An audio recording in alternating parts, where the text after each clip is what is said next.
So it's a fish fertilizer kind of day here in the Dahlia patch. This stuff is very special. It also smells very special. So fish fertilizer is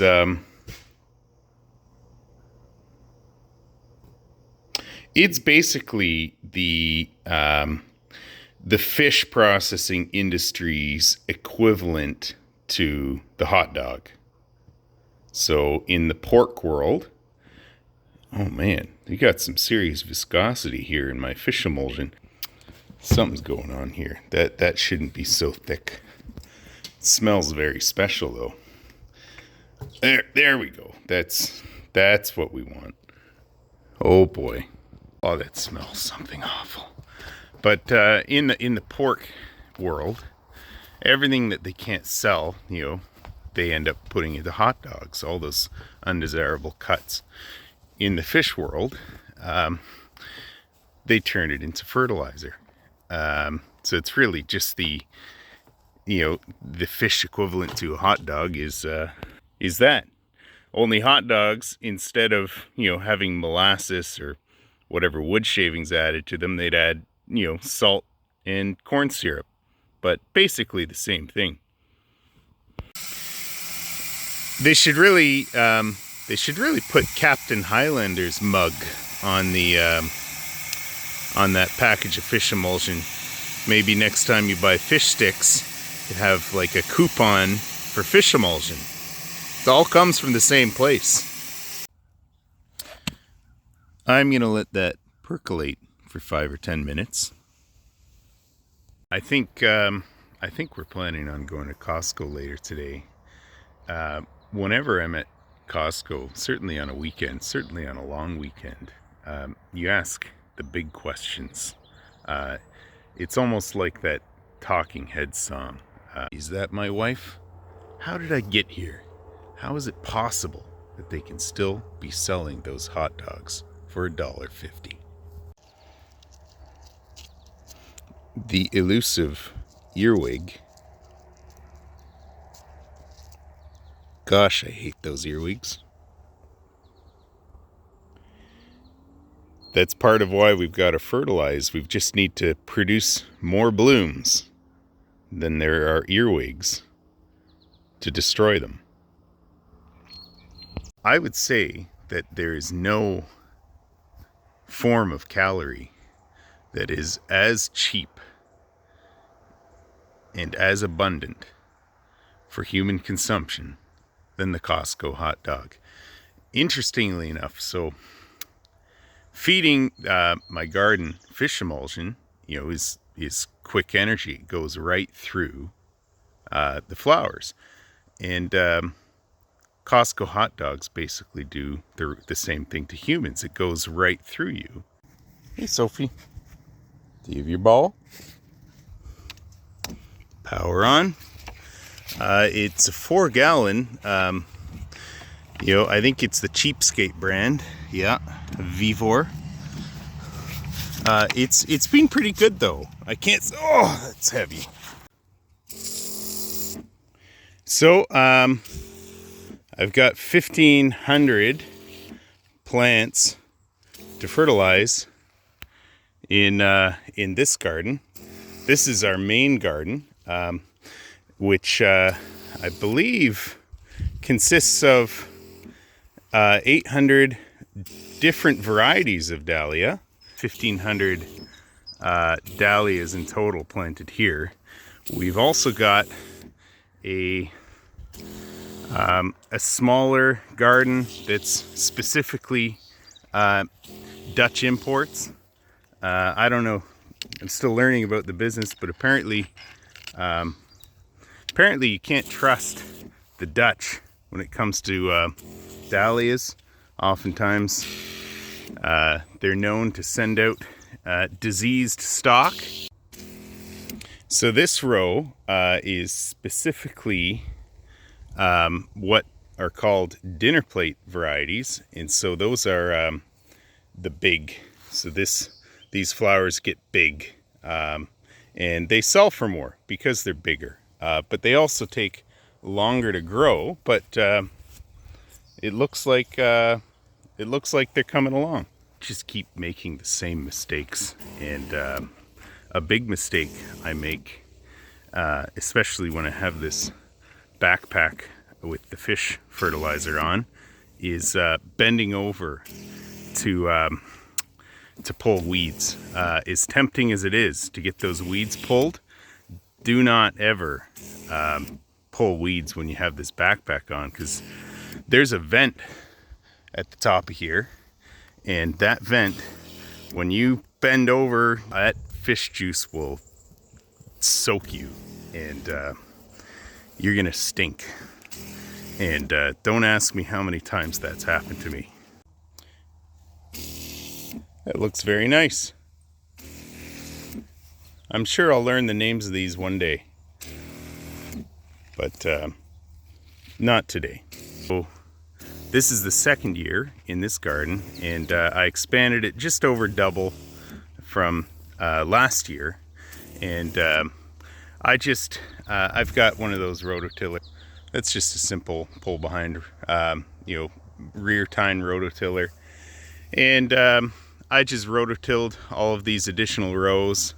And then there's a local sheep farmer who has just beautiful composted sheep manure. And so I got about 20 yards of sheep manure and added that to the soil. And I think I'm also about 12 yards of topsoil just to build it up. I like keeping things above grade, so everything is planted slightly above grade. So we started these plants early, so we didn't plant them as tubers. We planted them as plants. But if you have a wet May and a wet June, which we did, you can get a lot of rot.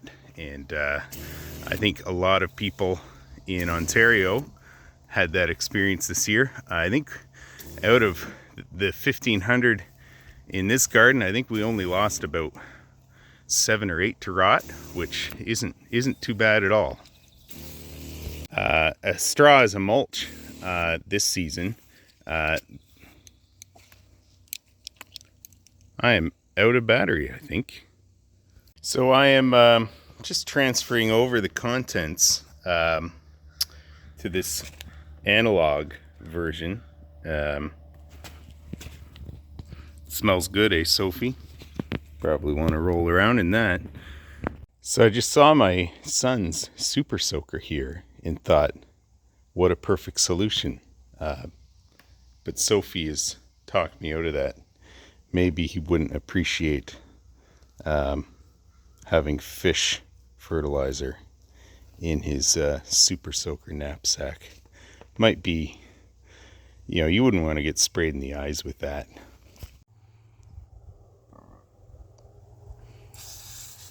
It's not bad.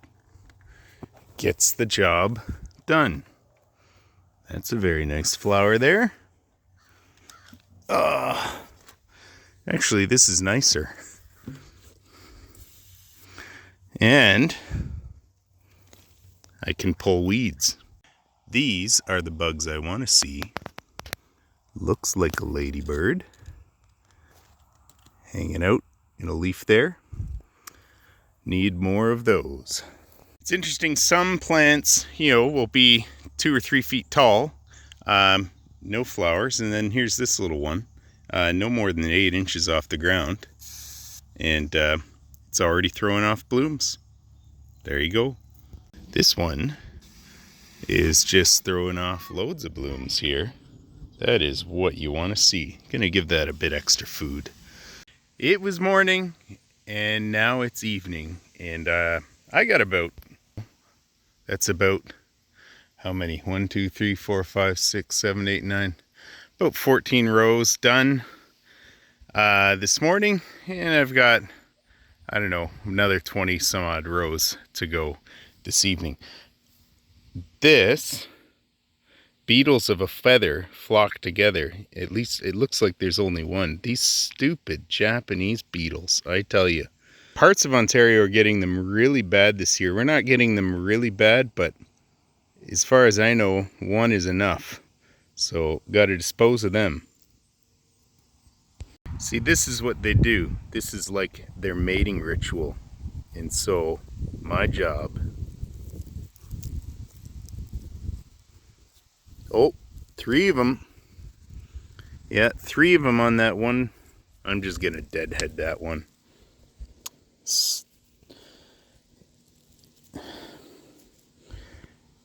Yeah. Go get your ball. I'm actually preferring this. So you're able to get a lot closer in right to the root. So that's a really nice dahlia there. Throwing off a lot of blooms. Give it some fish juice. That one, Tahoma Little One. Okay, sure. I can see it. Very nice. So I am done. 4 tanks. It's empty. Just emptied the tank on the last row here. We've got a row of gladiolus. I think they're okay. They don't need fish emulsion. They'll be just fine. If you're wondering why I'm soaking wet, it's not sweat. My son came and started shooting me with the super soaker, which is okay. That's what boys need to do. So I've been at this since 6:30 this morning.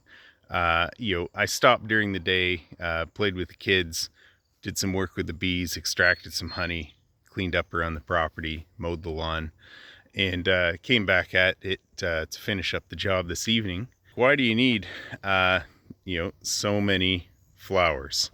And that's a great question. I think there are 3 ways, at least that I'm thinking about the reason why. So the reason we started this Dahlia Garden project a few years ago is my wife loves dahlias, and she saw that there's a demand in the market. People love flowers. People love the dahlia tubers, and there's an opportunity to make a business out of something you love. That's meaningful. That's a good thing. The second reason of why didn't really come to me until last year, and let me explain. I've only ever really sold gutters. I've sold roofs. I've sold siding projects. I'm a contractor, and I've been a contractor for pretty well my entire adult life. And generally people don't have an emotional reaction when you sell them a service, like a roof. It's a necessity. I wasn't prepared for just how many people would be emotionally affected by the flowers that we grew. And that was really meaningful. Every occasion, for celebrations, for tragedies, people turn to flowers. There was one day last year, we had a little farm stand at the end of our driveway, and we had some honey and we had some bouquets, and one of the bouquets we saw at the end of the day was missing, and there was no money there. And we thought, well, whatever, I guess someone needed some flowers, and they didn't have money or whatever, they just stole some flowers. That's okay.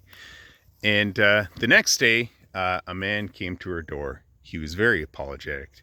And he explained he took the flowers because he didn't have cash on him, and he was in a hurry. And he came back and he explained that his wife had just died, and he was going to visit her grave, and the dahlias were her favorite flower, and he was so thankful that he could set those by her grave. And I thought, like, what are you're here to pay me, or are you gonna make me cry, man? I thought, like, I just wasn't prepared for how, as a flower grower, you share in your clients.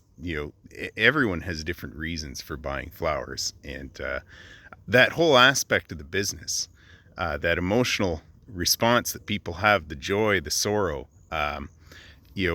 that's part of this business. And I wasn't really expecting that, but it's something that I've come to appreciate.